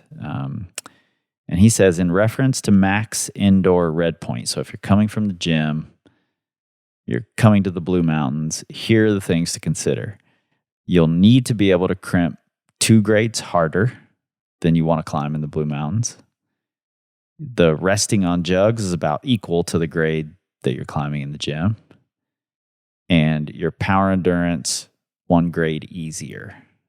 Yeah, and I think that's probably because most indoor routes are built to, like roped routes, are built to sap power endurance. Yeah. So they tend to be power endurance heavy, because a good set is that. Like I think a comp route in a gym, they build every move is getting harder, and you're splitting climbers, and you're having cruxes towards the top of the route. Guess what that is? It's pretty much power endurance, in a nutshell. So given that gym routes are super power endurance heavy, he's probably saying dial it back a little bit. You probably won't need that much at that level, but you'll need to, and which you don't often do in the gym, is like hang out at jug rests. Right. You kind of like have a quick shake and move on. Probably you would implement a little bit more, or if you're doing circuits on your bouldering wall, throw in some resting on a horizontal and doing, shaking for 1.5 minutes or 2 minutes, and then continuing the circuit, or do that on a route. And then for crimping, he's not wrong. Like you probably want a couple of levels above what your anticipated, red point would be. Yeah. And frankly, I mean, even at least in the gyms I went to in Australia, which were quite a few, as well as gyms here in the States, it's pretty hard to find bad in-cut crimps in a lot of gyms now. They're mostly big big blobbier holds, which I really love and I think is really valuable. But the skill of crimping is best trained by crimping. Yeah, and if you can't do it on roots because your gym doesn't, you have an amazing modern gym that's using huge volumes and huge holds, and they don't set crimp roots, then at least think about what you're doing on the fingerboard. Yeah. Think about the position. There's a lot of talk on this, but don't get too wound up in the details. But at least, so if you predominantly are kind of open handing on a large edge on the fingerboard for your repeaters or something like that, like a repeater type protocol, that's fine. But I would also throw in the lead up to the trip, I would throw in, maybe keep your feet on the ground if you need to. I would throw in some actual, like get your thumb up over your finger and go for some actual full crimping. The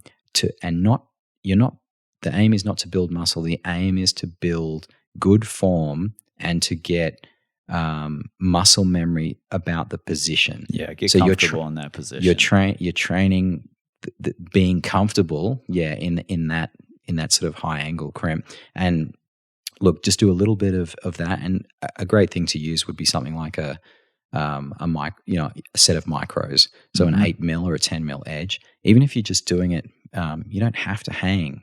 You can just keep your feet on the ground and just gradually load those up and try to keep good form in the crimp as you're doing that, and just to train yourself that that's what a crimp is.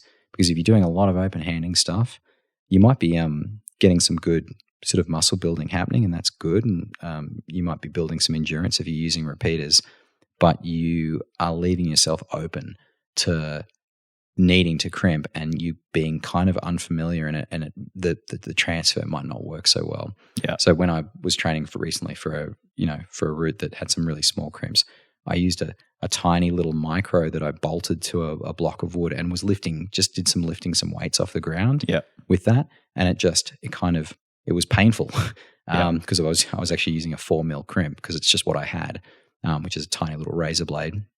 And I just worked up to and it did two things. It sort of taught me the position, but it also did some skin prep for me as well. Like it was almost biting into my skin. Now, I wouldn't recommend that people use a 4 mil edge, but you could use a small, I'm talking a half pad. Everyone's different, but a half pad, something like that would be fine. And just load it up and teach yourself how to crimp. Well, and I think it also builds pain tolerance as well, which is certainly something I encountered in the mountains after you've climbed a few days. Pain tolerance, you alluded to it before, but I think if you can climb on like holds that maybe don't feel super comfortable to grab, like if you have your own woody and you've got some uncomfortable holds, a lot like some of the Moonboard 2016 holds, that's going to be really valuable for you to learn to just grab things despite it hurting your skin or hurting to grab, not necessarily injuring your tendons kind of pain, but just isn't comfortable to grab. It's valuable. Definitely. Yeah. Skin and crimping, they're big ones. Yeah. And what we see as well is like, I've noticed this other people might have noticed it at their area, but at a certain grade range, the ability, or at every grade range, the ability to hit a hold, to take a hold and not move on that hold. Yeah. So not be milking around and not to be like throwing and having your hand slide down that hold. The ability to sort of take a hold slightly more in control and not move on it is a big factor in how much pain is then transferred to the climber. So if you're trying something that's a bit beyond your limit, you're moving around on the holds a lot. You're sliding on the holds, and you might have one try, and then it's just too painful to climb. But then you'll watch somebody that has a couple of grades margin on that route, and they're doing laps, and they're not. You speak to them, you're like, oh, that super painful crimp. Like, how did you? They're just like, no, it's not a problem at all. And the reason is they're super controlled with the way they take the hold, and that matters at every grade, pretty much. And so as your ability improves, if you've got a little bit of margin on that route, you're more in control on the holds. There is far less pain. So that's just something to consider if you're trying. And maybe it's obvious if you're trying quite hard and you're trying beyond projects that are really difficult. There's almost it's almost guaranteed that you're going to be moving around on the holds more and you're going to encounter more pain. So keep that in mind with route choice. Yeah, and just a quick note on that before we take a break here. Something I noticed watching, what was his name, Flashing Tiger Cat? Jorge Diaz Rulo. I love how you say that. and it sort of rings back to the comments that some of the community made. Like Nicole said, high step and lock off strength is good. I think understanding how to control your body and put yourself in these positions where you have control while reaching for the next hold, but then being able to bust out of that when you need to for a move or two. Like watching Jorge do Tiger Cat, he's in control the vast majority of the time until there are a few moves where he has to be dynamic or he's going into the mode where he's just lunging and latching things because he's pumped. So I think understanding how to control positions is really valuable. And something like our sloth drill is really good at that. Forcing you to climb slow and grind through the tension a little bit will teach you a lot about that. Nice. All right. First off, big thanks to all the folks from Instagram for putting in their suggestions on how to train for the Blue Mountains. We are going to take a break and we'll come back with must-do routes, hidden gems, all of those things to get you psyched for your trip to the mountains, the MTNS's. Break. Sport climbing season is coming fast. Got a nemesis route you need to clip chains on? For over a decade, we've helped climbers prepare for their goals. We've seen patterns emerge, showing what's most effective for each level of climber. Those patterns became our proven plans, a training system that you can follow from complete beginner to 514 and beyond. With workouts geared toward your goals and focused on improving not only strength and power, but tactics and mindset as well, each proven plan comes with a built-in group chat and an option to work directly with one of our coaches. We don't believe in a one-size-fits-all approach to climbing. You shouldn't either. All right, we are back with Lee Cujes from Blackheath. Would you say that you are simply a frother now? Are you a proper frother? I know you once were a proper frother, but I'm not sure if you still are. No, I might not be. Might have lost some of the froth. It's down to like a fine foam that you might find on a nice Australian flat white. I love it. Let's do must-do routes. What in the areas, archetypal style, this is the thing that people are going to think about, the Blue Mountains. This is the route that comes to their mind. Let's go 5'10" or under, which is like 2021, and no. Can we do 5'0" to 5'9"? Yeah, you can do all of those. Cool. So like 5'0" to 5'9", because there's some. Does one start at 5'0"? No, it doesn't. 5'0" is around 3 or 4. So we need. Whoa, really? We need like 5 -2 to equate to like a 1. And I'm not holding this in my head, people. I'm using the grade conversion scale on the crag.com. And look, the Blue Mountains has some of the best easy routes. I mean, if I had to pick an area in the world that I've been to in all my travels that has the single best, easiest routes ever, it would be Arapiles. It has just stunning, amazing, easy, amazing rock. Amazing rock with amazing gear. It's all trad. Those easy climbs, and they are the best. But the Blue Mountains has a few bangers in the easy grades because the climbing. What are the picks? Yeah. So for a trad, and I'll give a few categories. And I'm going to look, if you're local, don't give me shit about routes that I missed out on here. They're going to anyway. They're going to anyway, but I don't want to hear about it.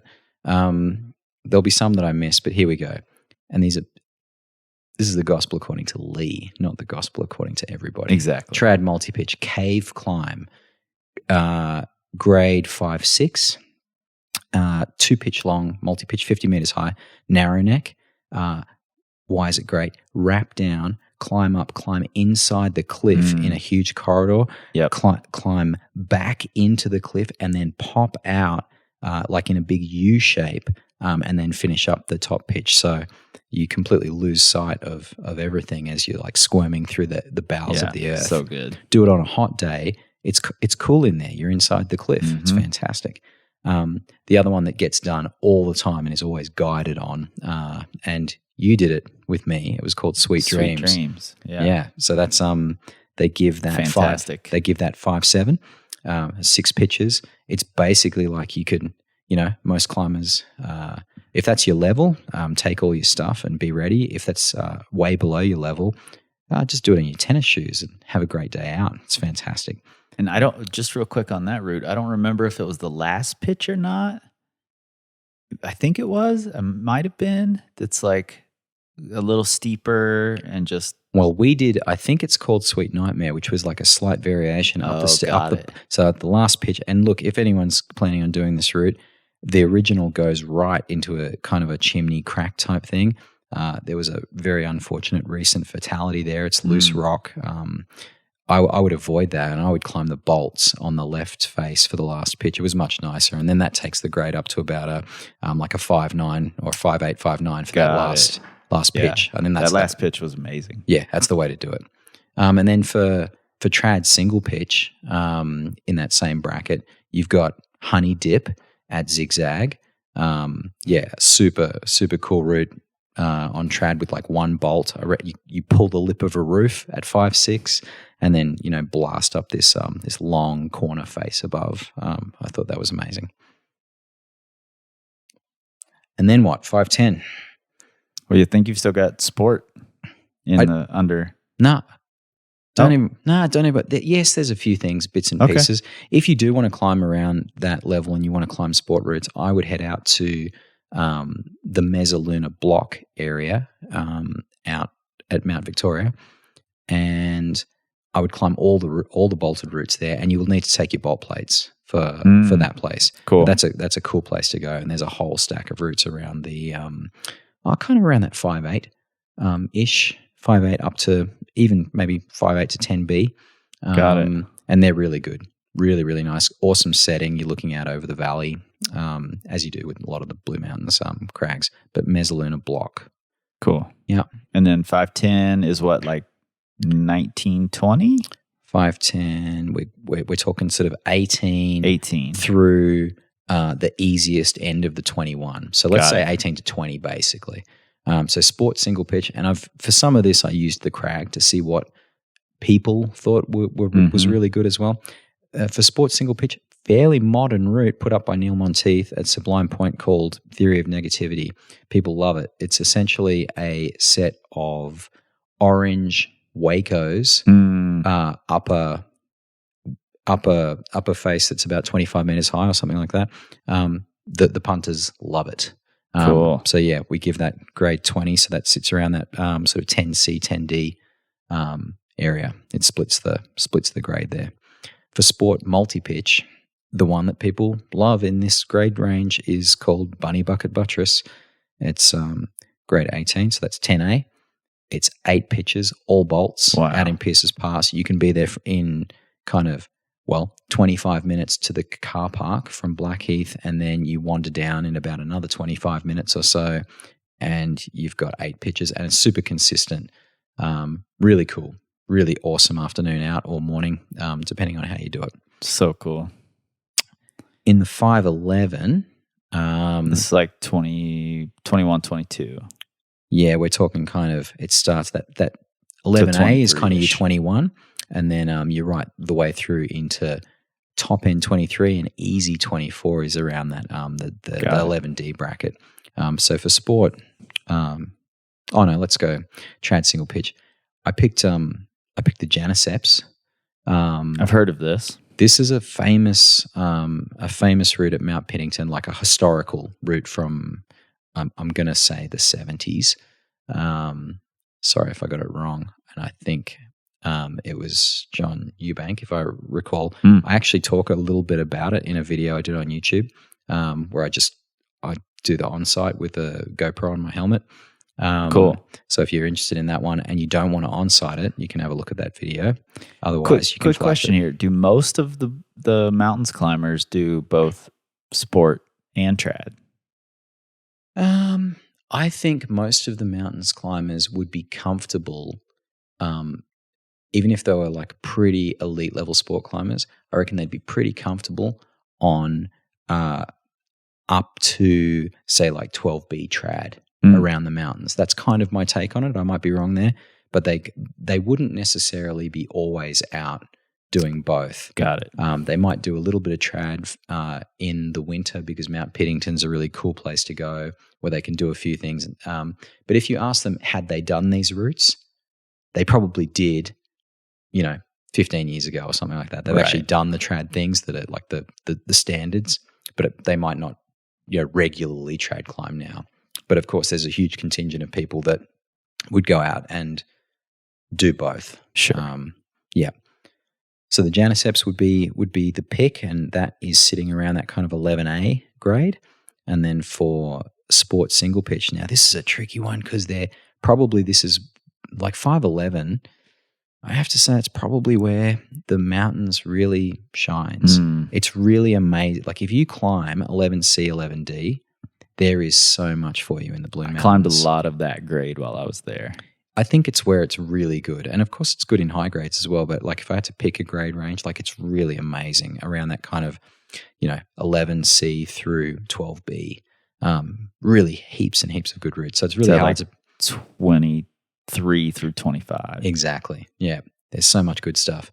I picked for sport single pitch, and I had to really go to the video ref on this and go to the crag and make sure that I was getting it right.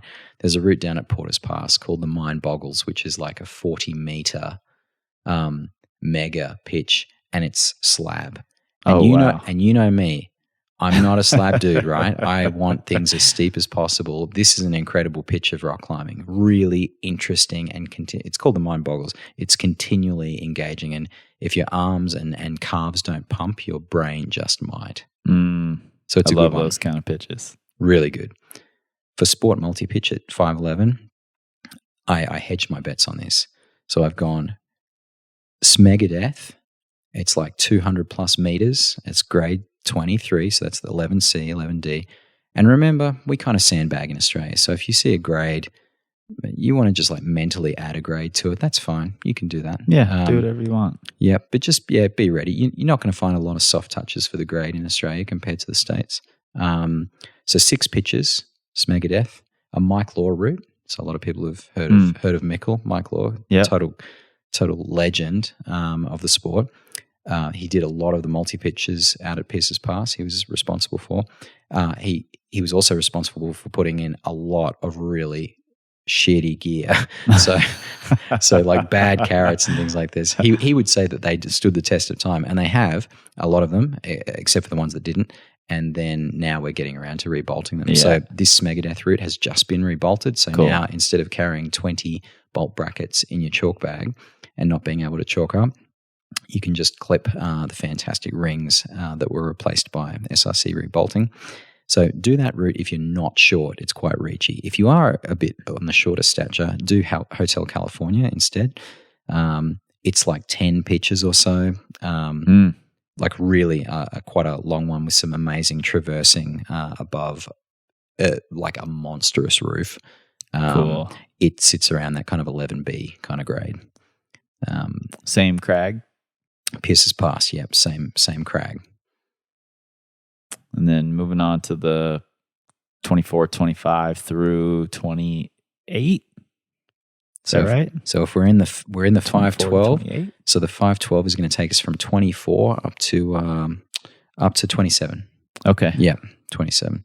So we're starting to get into the hard stuff now. So for trad single pitch, I haven't done the route, but I'm confident to say that the thin line of reprieve at Banks Amphitheatre is probably the pick. It's an enormous, you wrap in and then you climb. You can Google this to see some photos. you'll be blown away. Like if you want to climb the most amazing, like a corner that you can see from miles away, that has perfect trad all the way up the corner at that grade, so at the grade of like 12A, it's a mega pitch of rock climbing. Cool. Totally amazing. For that one involves quite a bit of like, it's fairly involved access. So you would like talk to someone, or you get some idea about how to go there and do it. Don't think that it's just going to be something you're going to do within 5 minutes of the cafe. But if you Google that one and you're that kind of person, you will probably make the effort to go out and do it. For sports single pitch, I hedged here too. So I knew, I really think the Bell Super Crag is an amazing cliff. It's got like 170 routes. It's a little bit more recently developed, like in the last decade or so. And a route put up there called the Reality Dysfunction is kind of like 40 degrees overhanging the whole way from bottom to top, and on monstrous holds. Wow. With then a thinner finish that throws off the red point. It's totally amazing, that route. And the other one that I just picked happens to be that everyone loves, happens to have that same character, which is really steep, big holds, and that's called the Way of All Flesh at Barber's Lookout. I've climbed on that one. Yep. Which you got on last time. So that's a really popular one. There's a Batman start off the first bolt, which is not my favorite thing in the world, and that gives you the grade of 12C. It's 13A if you start it from the floor, but that's sort of fairly infrequently done. Yeah, that's how I was trying it. It's quite hard. Yeah, from the bottom. I still haven't done the route because I only want to do it climbing it from the ground, and I've been on it a couple of times, and I'll get to it at some point. There's a lot of climbing in the mountains. For trad multi-pitch, there is a banger at grade 12B as well. Yeah. So this is Samarkand.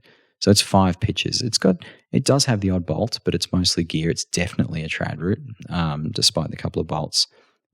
Pierce's Pass again, really, pretty damn good.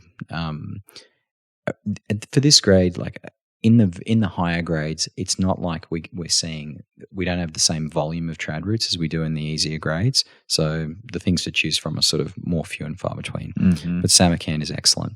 For a sport multi-pitch, my pick at this grade range, and it's at the top of the grade bracket. So we're talking like, solid 12D, is a route called Stiletto, put up by who most people will know as Dr. J from the old Rock and Ice columns. Yep. That's Julian That's Saunders. where I first came across him, for sure. Exactly. So His Dodgy Elbows article. Oh yeah, it's helped many with his hammer curls, and that route Stiletto at Perry's Lookdown again, really. So it's a different cliff than Pierce's Pass. It's on the other side. You actually look across the valley to Pierce's Pass on the other side.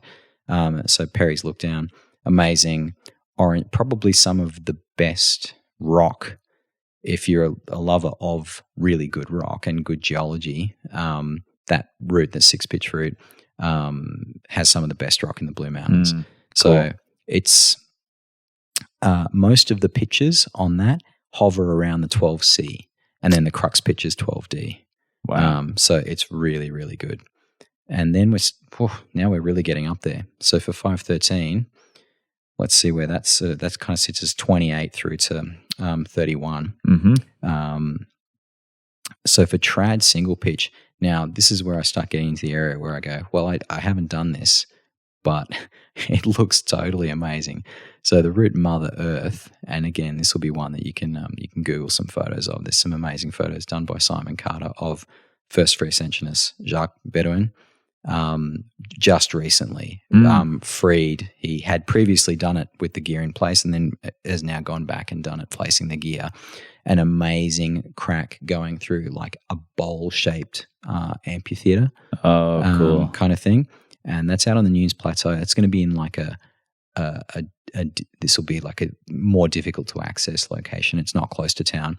But if you were the person that feels like sort of 13D on gear is what you're into, you'll actually just contact Jacques and ask him about it, and he'll probably want to go out and belay you. Yeah, of course. So that could be something for somebody that really wants to hang their whole body weight off finger locks for the entirety of the route through a roof kind of thing.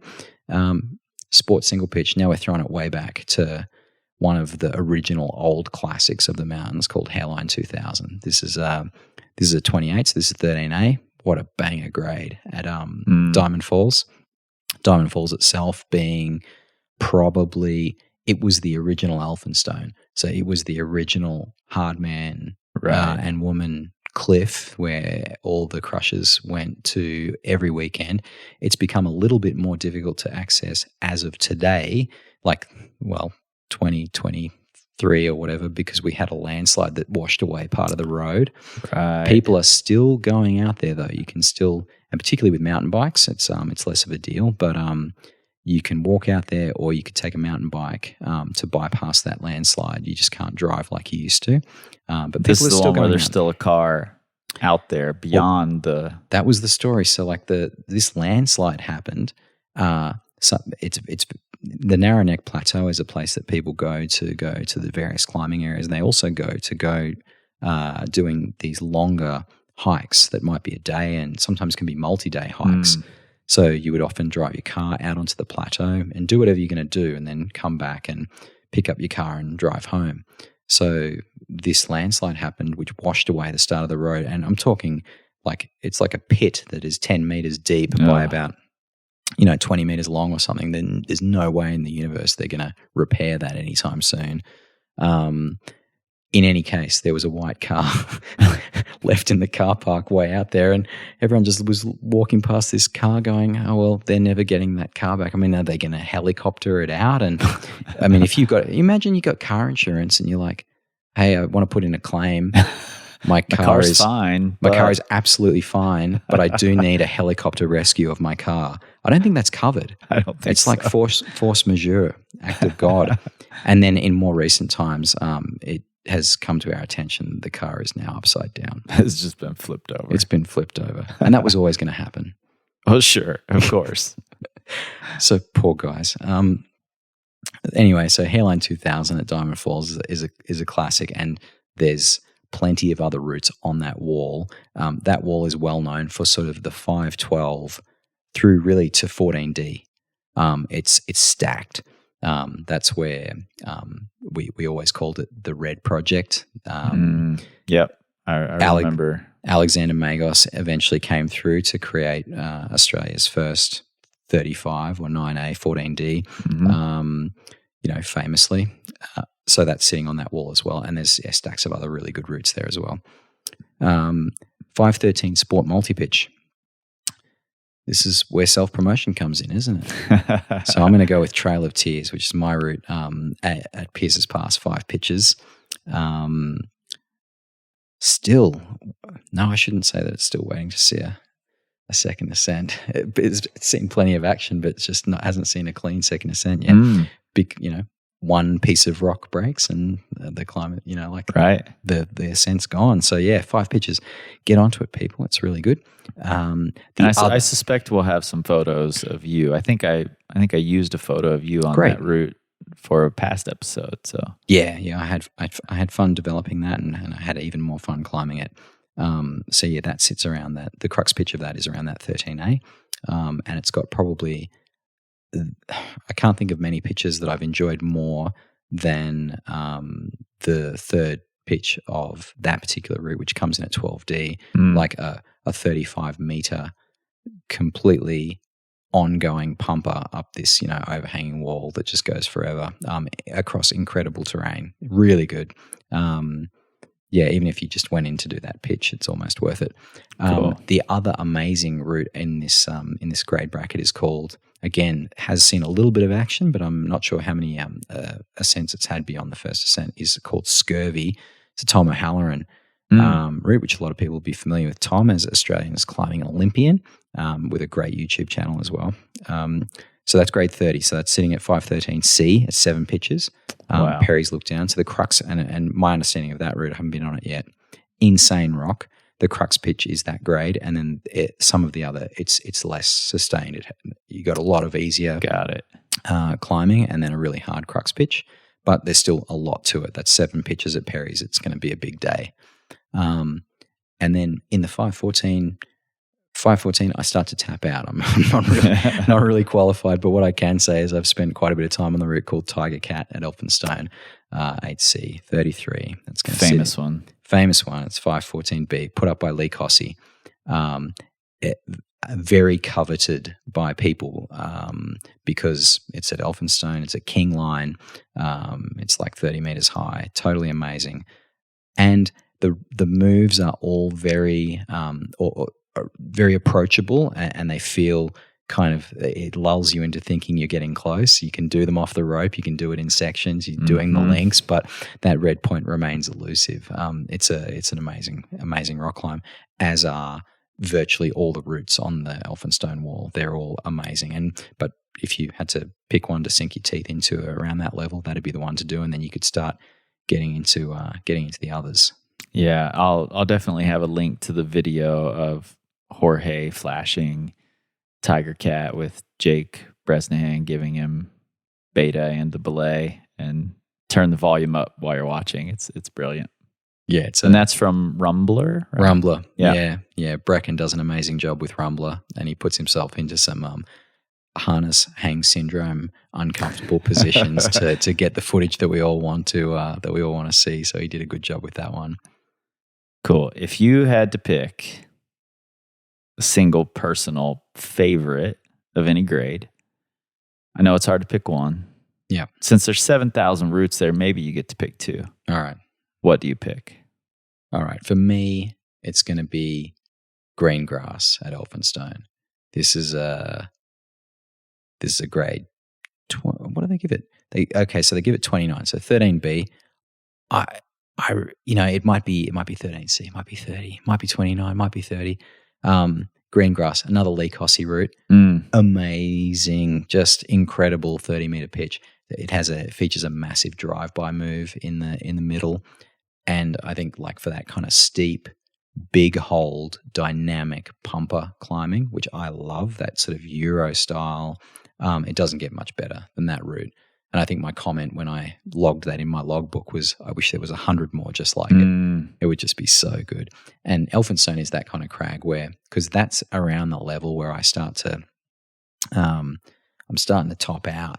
But if you don't top out there and you're able to go into those next few 3 grades, that's what you do get. You just get more of the same of that kind of thing. Wow. So it's just you can see the guys that climb around that, not guys, people, Andrea and everybody else that's out there climbing, it's around that 8C level. It's just, it's just mind blowing. Really good. Yeah. What about multi-pitches? If you chose a favorite multi-pitch? I'd love to choose my own, but no, I can't. I'd have to say, of the things that I've been on, Stiletto takes the cake, and it takes the cake for a couple of reasons. One is I'm a huge fan of amazing rock quality. If I get to climb on amazing stone, and Stiletto has more of it than any of the other multi-pitches that I've been on. So there's that. And I also love it when things are quite continuous. So it's not like a really easy pitch and then a hard pitch and then a really easy pitch. I like it when it's really consistent, and Stiletto is really consistent from there is a tiny little scramble out pitch at the top, but apart from that, it's super consistent bottom to top. Not surprising. Both of those are from Australian climbing legends, Lee Cujes, Dr. J. Yep. Overlooked classics. What are a couple of hidden gems if people want to get away from the crowds, but they still want to climb something amazing? I'd say you put me on the spot here. I don't have any notes about this one. Maybe this is just where I recommend all my own routes. Is cave climb popular? No, I wouldn't say that. I remember you and Sam talking about it as not a popular route, so maybe that's definitely one. I think walking out to somewhere if it's talking about escaping the crowds to find something, walking out to a cliff called Banksy, fairly more recently developed, primarily by sort of Neil Monteith and Paul Thompson. That cliff, and again, that's around the like 511 breaking into 512 range of pumper, long, slightly overhanging routes. That's a really good, and you got like 20 or 30 routes to choose from. Banksy is somewhere to check out. Cool. Quite hard on the skin, but you're not going to have the crowds that you might see on a nice day at Baronia Point, for example. Yeah. Yeah. All right. If you're going on holiday, you've got a group of your friends, you all climb different grades. Where do you go? If it's not too hot or you want sun, so it's that time of year, it's always going to, well, actually pretty much year round, it's going to be really busy at Upper Shipley. It's super close to the car park. It's super close to the cafe. And if we're saying we want a spread of grades, it has grades ranging from 13 to 33. So we're talking from 5, 6, all the way through to 14B, all on the one piece of wall, unbroken by anything. And it's pretty unique. It is, and it kind of starts steep at one end and it ends up slabby at the other end. So you can it's almost, you want the hardest route, just walk to the far left end. You want the easiest route, walk to the far right end. It's almost like that. And it's generally vertical to slabby climbing, and then the steeper routes are just slightly overhanging power endurance test pieces. So Shipley is really good, and that's we're talking 84 routes on that cliff. The other cliff that I mentioned earlier was called Bell Super Crag. So this is 170 routes, and we're talking kind of 16 to 31. So that's like 5-8 through 13D. Mm-hmm. What's good about it is that it's composed of a whole range. It's in a canyon, so there's which I always love because you have the choice of sun or shade, right? And that also means that you have kind of the choice of summer and winter, depending, because it'll give you what you want at any time of the year. It's a whole range of closely packed subsectors. Some of them are upper tiers, so you'll like walk above and climb like an overhanging section of wall with even a sector below you. You have to be a little bit careful about dropping rock, but they kind of work together. So you have these closely packed subsectors, each offering different types of climbing. Wow, cool. Which is really cool. Very popular area. Good name for it then. Yeah, it's cool. It's really popular despite the kind of 35, 40-minute walk-in to get there for that one, and probably about a 20-minute drive as well from town. So Bell's really good. And the one that, I hesitate to recommend it. It's very good, but it gets very busy. But the reason I'll recommend it is because, again, same as Shipley, we've got the same grade range, so from 13 to 33, and that's 58 routes at Baronia Point. It's steep and shady sport climbing with a short walk-in. It's always going to be popular. Yeah. The rock is also really good. It's really hard and marbly, but if it's a nice afternoon on a hot day at Baronia, it's going to be extremely busy, and a lot of the routes share the same starts, which exacerbates the problem of busyness. But yeah, don't believe the tripe is the classic 8A, 13B type thing, and it's well worth a look. I love how you just gave 2 grades, neither of which were Australian. That's good. Aussies aren't going to listen to this, so it's okay. They don't need to know. I bet they do. All right. Favorite rest day activity around the mountains? Well, the Blue Mountains are a World Heritage Area. So, like from a natural environment point of view, obviously you've got the climbing. That's great. But they're not just going to give it World Heritage status just because of, rock climbing and cliffs. Right. There's plenty of walks, hikes, like historic walks that go back to like where they were cutting into the side of the cliff to make the path and everything back in like 1907 and things like this. And it was also where that Blue Mountains range was where the original explorers of the country pushed over the range for the first time. So there's a lot of historical things to go and check out in terms of walks and areas and things like that. Canyoning, which might in the US be called canyoneering, or I'm confusing it with Canyonero from The Simpsons, It is canyoneering. Okay, Yep. so in Australia, it's called canyoning. Same thing. Plenty of that to be done if you're there in summer and you want to get wet and cold. Waterfalls to check out. Like I have no problem. Like when my mum and grandma come down to visit, I can just take them to a new lookout of a nice waterfall. I can take them. There's plenty of those types of things to go and do. Like the natural wonder side of things is pretty. It's pretty replete. Mountain biking, I don't treat it as a rest day activity, but mountain biking and trail running, both really popular activities outside climbing. If you're a multi-sport athlete, and then otherwise, if it's a rest day thing and you're new to the area, just drive and go and explore each of the small towns and see what they've got to offer. Yeah, we really liked exploring all the different towns. Maybe particularly Blackheath and Katoomba.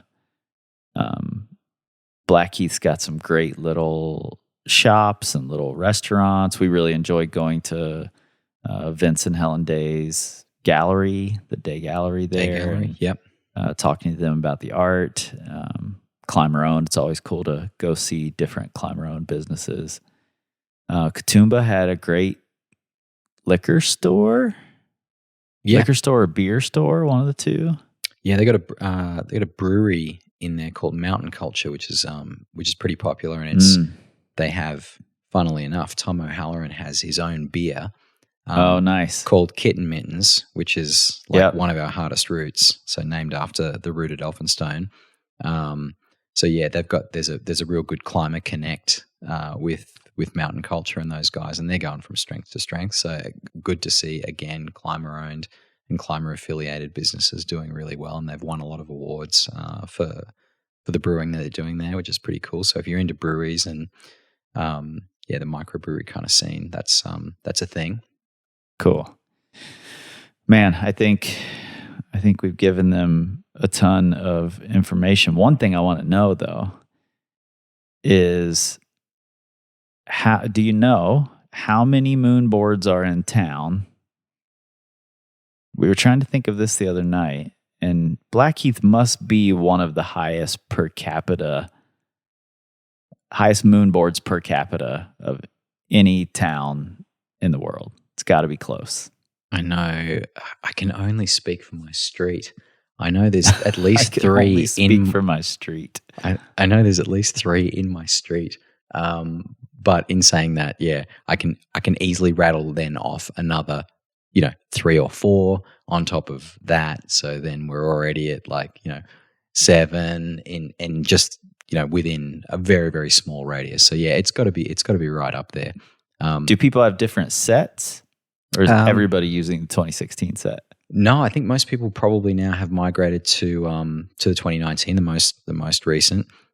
As of time of recording, there's rumors in the ether about the new set coming soon. There might be a 2024 set, something along those lines. But yeah, for right now, I think most people are on 2019, but I'm lucky enough to have both. So I'm running 2019 and 2016 in the minute. Yeah. I wish people could have seen how you started rubbing your hands together when you said there might be a 2024 set coming. Oh man, can't wait. I was trying to set up like a polling thing on the website. So, as soon as it drops, like I get a notification. Yeah. And I'm just like, bye. You might still be a proper frother for moonboard culture. Look, I find the art of training, the enjoyment of training, the enjoyment of hanging out in the shed where I get to climb on my moonboard, hang on my hangboard and play my trumpet is still more enjoyable on a weekly basis than going out and getting cold and getting flappers at the cliff. It really is, and it's taken me a long time to realize that all the things that we do to prepare for climbing, and that's what this podcast is all about. What do we do in the minutiae of getting deep into the prep for training and proper frothing. Exactly, like for a trip. That's the fun of it. It's journey and destination. That is the journey. The destination is just the climbing bit that happens. And I just that's great. And I still love climbing. It's awesome. But I've learned to really appreciate the journey, which is like the prep, the training. Yeah, I love the training and the considering how to prepare for areas. And I know so many people love it, and that's why I do these things. And I appreciate you taking the time to sit down until the wee hours of the morning to properly froth over Blue Mountain climbing. So thanks, man. My pleasure. If you see me out and about in the mountains and you're out for a trip, come over and say hi. Introduce yourself. I'd love to chat with you. Yeah. And if you go to the blog post, which you'll find a link to at the show notes for this episode, you'll find more things, info about gyms and the local climbers coalition and advocacy group, which is the ACA NSW, that's New South Wales. Yep.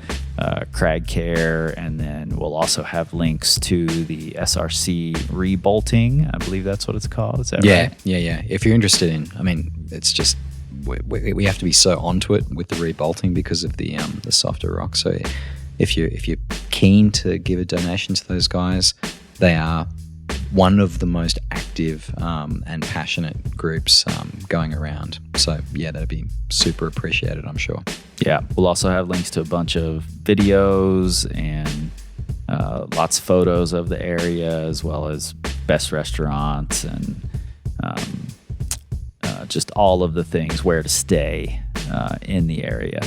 So definitely check out that blog post.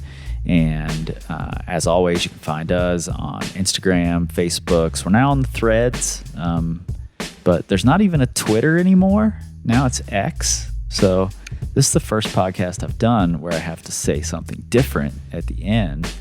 We don't X. We don't X. We scream like eagles. Maybe don't know.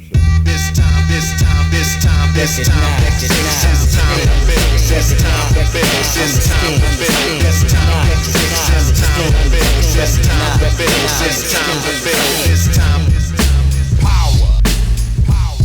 This time to build power.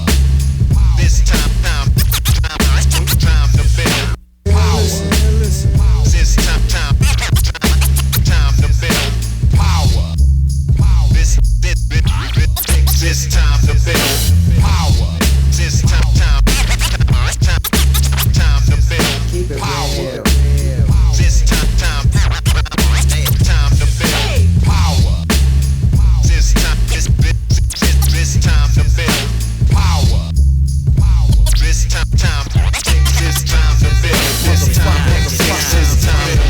This time to build. This time to build. This time to build. This time to build. This time. Cause Jah is the sinister character.